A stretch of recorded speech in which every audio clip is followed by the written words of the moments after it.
Una joven adolescente de Australia apareció muerta junto a una carretera. Su novio se convirtió en el principal sospechoso. Al final acabó confesando el asesinato, pero también hizo lo mismo otra persona. ¿Quién decía la verdad? Tuvieron que pasar 40 años para que con la ayuda de un escritor y experto en reconstrucción de accidentes de tráfico se pudiera descubrir la verdad.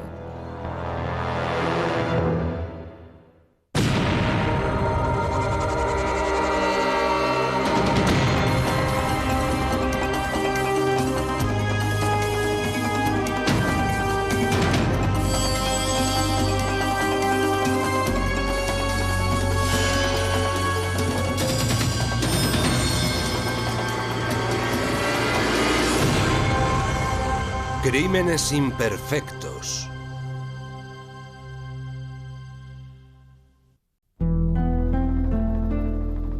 La ciudad de Perth se asienta en la costa occidental del vasto continente australiano. Es un moderno ejemplo de ciudad industrial pero relajada, al estilo australiano. Allí, las playas, las barbacoas y los deportes son lo más importante.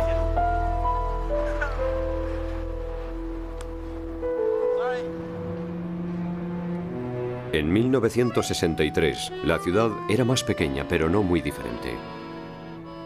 Perth era como un remanso de paz. Una pequeña ciudad preciosa donde no se concebía un crimen o un asesinato. Había mucha inocencia y mucha seguridad. En aquella época, John Button era un joven enamorado de Rosemary Anderson, una atractiva chica de 17 años. Era callada y un poco cabezota a veces, pero una muchacha muy agradable. El día que John cumplía 19 años, Rosemary fue a casa de John para celebrar su cumpleaños. El hermano pequeño de John también estaba allí. Los tres jóvenes pasaron la noche viendo la televisión.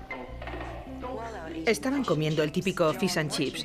Y John, que estaba viendo la televisión, vio una mano que iba a coger un trozo de pescado de su plato y se enfadó mucho pensando que era su hermano pequeño, pero era Rosemary. Ella también se enfadó y dijo que estaba harta y que se iba a casa andando.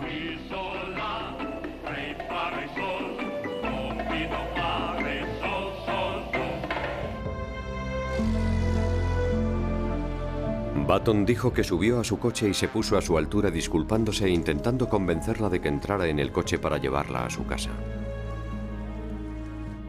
Ya había hecho lo mismo en alguna otra ocasión. Y siempre se había tranquilizado al cabo de un rato de andar sola y pensó que pasaría lo mismo esta vez. Así que se quedó mirándola mientras Rosemary cruzaba por el puente del tren y doblaba la esquina. Yo me quedé ahí, encendí un cigarrillo y en cuestión de 2 o 3 minutos la perdí de vista. John declaró que fue a buscar a Rosemary y la encontró tendida boca abajo a un lado de la carretera, inconsciente, magullada y sangrando. Yo no pensé en nada, solo la metí en el coche y la llevé al médico lo antes que pude. El doctor Alistair Turner atendió a Rosemary aquella noche. Presentaba heridas graves, abrasiones en la cara y las extremidades por el asfalto. Y la presión sanguínea muy inestable, subiendo y bajando, porque tenía hemorragias internas y había órganos afectados. Así que en realidad no tenía muchas posibilidades de sobrevivir. Cuando llegó la policía vieron un abollón en la parte delantera del coche de John. Y también vieron sangre fresca. Interrogaron a John durante varias horas. Empezaron a acusarme. ¿Por qué la atropellaste? Sabemos que la has atropellado tú. Mira el golpe que tienes en el coche. Estuvisteis discutiendo. Seguro que has sido tú. Al final, Button confesó haber atropellado a su novia con el coche. En su confesión por escrito reconocía que la discusión que había tenido la pareja había sido por algo más que por un poco de pescado. Escribí que yo había intentado abusar de Rosemary, que me había insinuado a ella y que ella me había rechazado y que por eso había sido la discusión. Decía que cuando Rosemary se negó a subir al coche, Button dijo que se enfadó mucho y que intentó asustarla. Así que aceleró hasta llegar hasta ella con la intención de frenar, pero que perdió el control del vehículo y la atropelló sin querer. El fiscal ya tenía todo lo que necesitaba para conseguir una condena.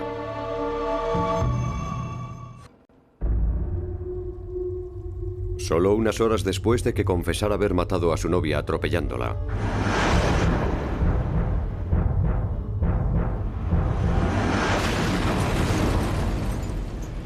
John Button se retractaba. Ahora decía que había declarado bajo coacción y que los policías le habían golpeado durante el interrogatorio. Creo que fue después de 4 o 5 horas de interrogatorio cuando recibí un puñetazo en el estómago que me dejó tirado en el suelo. Me levantaron y volvieron a sentarme en la silla y entonces comprendí que no iban a dejarme salir de ahí hasta que yo confesara. Y sabía que iban a ponerse mucho más agresivos. Button decía que el golpe del coche era anterior, de hacía varias semanas, y que habían caído gotas de sangre de Rosemary sobre el parachoques cuando la metió en el coche para llevarla al hospital. Trevor Condren examinó el coche a petición de la policía local. Si el coche hubiera impactado contra un peatón, lo lógico es que hubiera daños en el capó, abollones en el capó y arañazos o rozaduras. Pero John Button fue sometido a juicio por homicidio y su confesión anterior hacía que pareciera un caso abierto y cerrado. El jurado estuvo deliberando durante 6 horas antes de volver a la sala para pronunciar su veredicto. Miembros del jurado, ¿cómo declaran al acusado? ¿Culpable o no culpable? No culpable, señoría. Pensé que ya podía irme a casa. Quería salir de ahí, salir corriendo por la puerta. Pero decidí que eso no estaría bien y que era mejor esperar a que me lo dijera el juez, así que me quedé mirando al juez. Orden, orden. Discúlpeme, señoría, he cometido un error. El veredicto es culpable. Orden, orden. El juez tuvo que preguntar, ¿culpable de qué? Culpable de homicidio, dijeron. Ser declarado culpable de homicidio sin premeditación significaba que John había salvado la vida, pero también que era sentenciado a 10 años de trabajos forzados en la prisión de Fremantle. La policía consiguió hacer que el jurado pensara que era un joven malicioso, que quería abusar sexualmente de una pobre chica. Creo que eso fue lo que dijo el portavoz del jurado. Hay que ahorcar a ese bastardo. Quería abusar de una pobre chica inocente. ¿Por qué he firmado la confesión? ¿Por qué me han obligado a firmarla? ¿Por qué nos enfadamos ese día mi novia y yo? La prisión de Fremantle era una reliquia de tiempos victorianos, sin agua corriente, ni calefacción, ni aire acondicionado. Estás encerrado en una celda con un colchón en el suelo, un cubo en una esquina, un plato de plástico y una cuchara de palo. Eso era lo único que había, todo por una discusión con mi novia por un trozo de pescado. Por eso había empezado todo.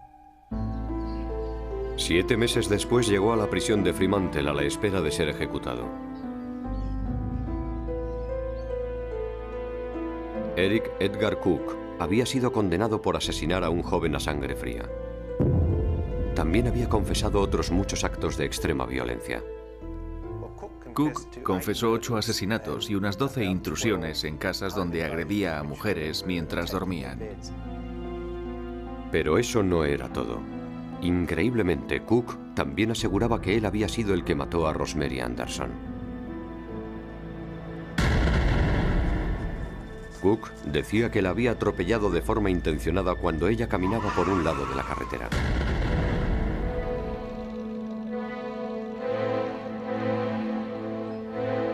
Para John Button, aquello era la respuesta a sus plegarias.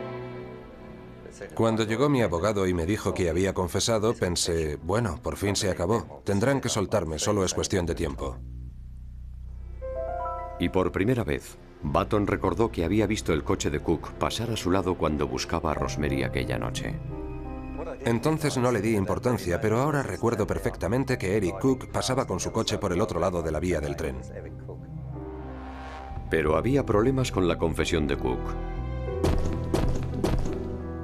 La policía llevó a Cook al lugar del asesinato de Rosemary Anderson y le pidieron que identificara el punto exacto donde se había producido el incidente. Cook se equivocó de lugar.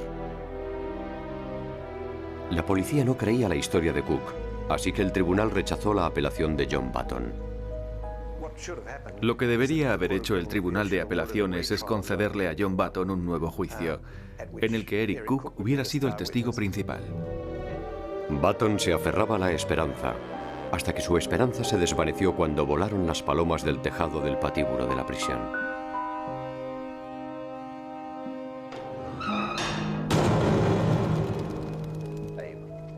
Siempre salen volando cuando sueltan la trampilla y enseguida sabe todo el mundo que han ahorcado a algún preso. Eric Edgar Cook fue ejecutado. Sabía que una vez que ahorcaran a Eric, se acababa cualquier posibilidad de que me liberaran. El ministro que asistió a Cook antes de la ejecución dijo que Cook le había quitado la Biblia de las manos y había vuelto a confesar el asesinato de Rosemary. Pero eso no le servía de nada a John Button. Pasarían años antes de que volviera a tener otra oportunidad para demostrar su inocencia.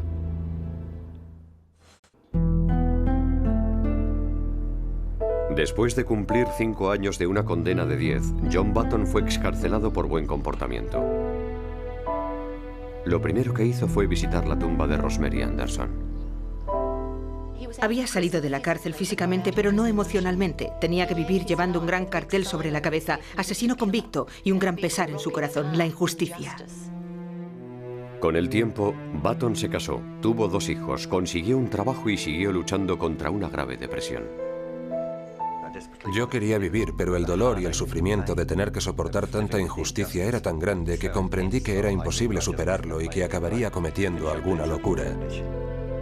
Y 7 años después de que me soltaran fue cuando ocurrió todo aquello. En su desesperación, Button tomó una sobredosis de pastillas, subió a su coche y se lanzó por un barranco a 160 kilómetros por hora. Milagrosamente, sobrevivió. A partir de ese momento mi vida cambió por completo. Y una de las cosas que le pedía al Dios que había velado por mí era si iba a devolverme mi vida y si se haría justicia durante mi existencia. Escribió a las autoridades gubernamentales buscando alguna forma de limpiar su nombre, pero no tuvo suerte. Incluso intentó escribir un libro, pero ninguna editorial quería publicarlo. Recuerdo que me quedé ahí con la carta de rechazo en la mano y alcé los brazos al cielo y dije, Dios mío, si quieres que se publique el libro tienes que ayudarme. Y entonces sonó el teléfono. Era mi hermano que me llamaba para decirme que había estado hablando con una señora sobre la injusticia de mi caso y que ella quería conocerme. La llamada era sobre Estelle Blackburn, periodista y antigua secretaria de prensa del gobierno. Se sentía intrigada por el caso y se ofrecía para investigar más a fondo la historia de Button. Yo tenía los conocimientos necesarios y las puertas que se habían cerrado para él estaban abiertas para mí. Yo podía conseguir los papeles y los datos que él necesitaba y podía investigar. Jugando a ser detective, tenía que investigar un caso de homicidio con 30 años de antigüedad y buscaba nuevas pruebas.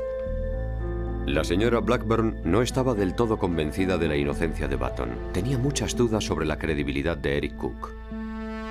Yo conocía la historia de Cook y sabía que no se dedicaba a atropellar mujeres, las mataba a tiros, también usaba cuchillos y las estrangulaba, pero no iba por ahí atropellándolas.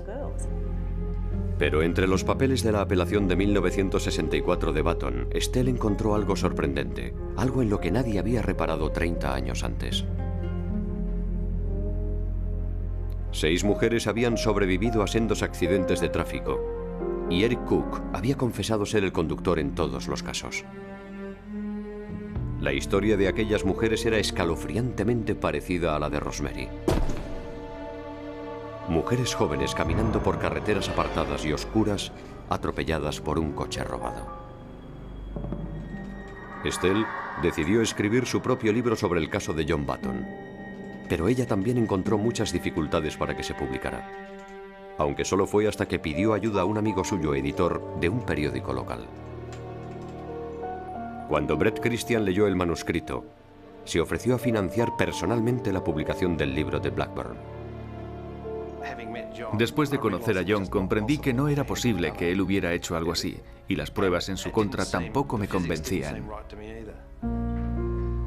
Christian también sospechaba de la levedad de los daños que había en la parte frontal del coche de Button. La policía decía que el pequeño Simca de John había sido el vehículo con el que había atropellado mortalmente a la chica, pero el coche solo tenía pequeños daños y no se podía deducir de ellos un accidente tan grave. No tenía sentido, no podía ser.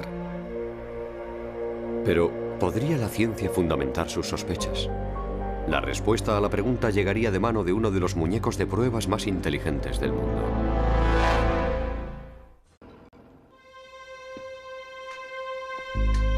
El libro de Estelle Blackburn había convencido a muchos de la inocencia de John Button y de que el asesino en serie Eric Cook había sido el hombre que había matado a Rosemary Anderson.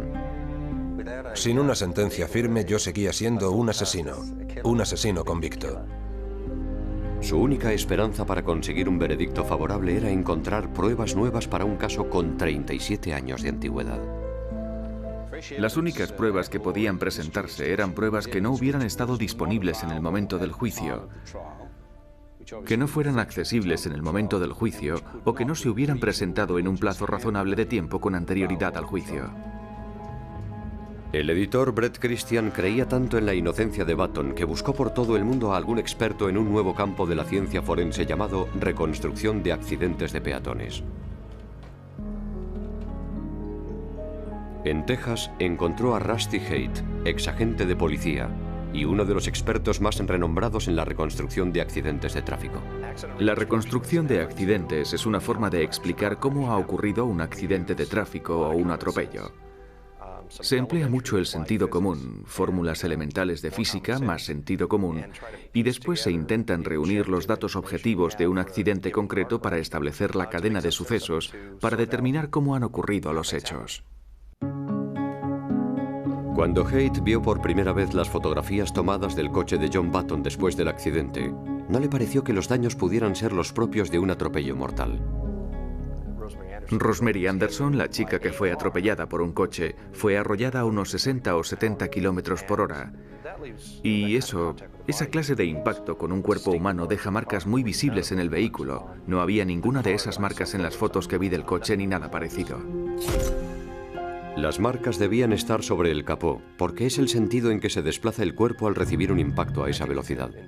Yo creo que es fácil imaginarse cómo una persona atropellada por un coche se pliega o se aplasta contra el coche. Nosotros denominamos a esa trayectoria de pliegue. Cuando se aplica una fuerza a un cuerpo por debajo del centro de su masa, el cuerpo se dobla a la altura de la cintura, y eso necesariamente deja alguna marca sobre el capó. Pero ante el Tribunal de Apelaciones, Haight iba a necesitar algo más que una simple opinión. Iba a necesitar pruebas forenses sólidas. Y para eso debía realizar las pruebas y la reconstrucción del accidente con un Simca de 1963, un modelo que ahora ya tenía más de 35 años. A pesar de su antigüedad, Bret Christian encontró 3 coches en buen estado. También encontró un Holden del 63, el modelo con el que Eric Cook decía haber atropellado a Rosemary Anderson. La versión de Cook era que había visto a la chica y la había arrollado por la espalda. Emplearon un dummy biomédico para mimetizar las reacciones del cuerpo de Rosemary. Haight lo colgó de un hilo de pesca que se rompía al recibir el impacto. La policía no había aceptado la versión de Cook sobre el atropello porque la visera exterior de su coche no presentaba los daños que serían de esperar. Cuando el coche de pruebas de Haight impactó contra el muñeco por la espalda, golpeó primero sobre el capó y luego sobre el techo, tal y como había dicho Cook. Yo quería mantener firme la dirección y mirar la visera al mismo tiempo, y recuerdo perfectamente cómo vi doblarse la visera con el impacto del muñeco y sentí como un escalofrío por la espalda. Pensé, no puede ser, esto no es nada bueno. Pero la visera había vuelto a su posición sin que se produjera ningún daño. Eso explicaba que la visera de Eric Cook no tuviera ningún daño cuando la examinó la policía. Era flexible y eso es lo que había pasado con el impacto del cuerpo. Así que lo que en principio era un momento tenso se convirtió en lo conseguimos. El muñeco hizo exactamente lo que había dicho Cook. Y dijimos, por fin lo hemos conseguido. Y el muñeco había caído boca abajo, la misma postura en la que John Button había encontrado el cuerpo de Rosemary. Pero las pruebas con el coche de John Button, el Simca, fueron aún más reveladoras. Observamos marcas en la parte delantera del capó, pero sobre todo un fuerte golpe, un gran abollón en el capó donde se había estrellado toda la cabeza del muñeco de pruebas. Ya fuera por la derecha, por la izquierda o en el centro, el resultado era el mismo. El coche de Button no presentaba ninguno de esos daños. Y en todas las ocasiones el muñeco cayó boca abajo, lo que no coincidía con las heridas faciales del cuerpo de Rosemary.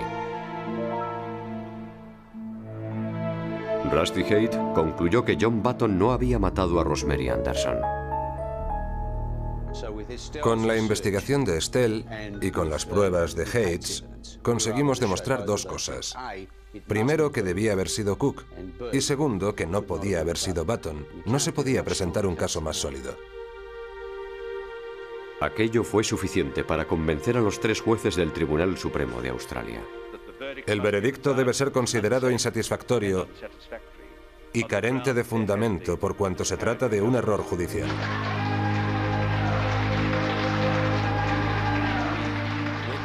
Conseguimos enmendar un error, y lo conseguimos con pruebas forenses de forma tradicional. Pero además, con la ayuda de técnicas de investigación libres, que no están solo al alcance de la policía, sino de cualquier ciudadano corriente.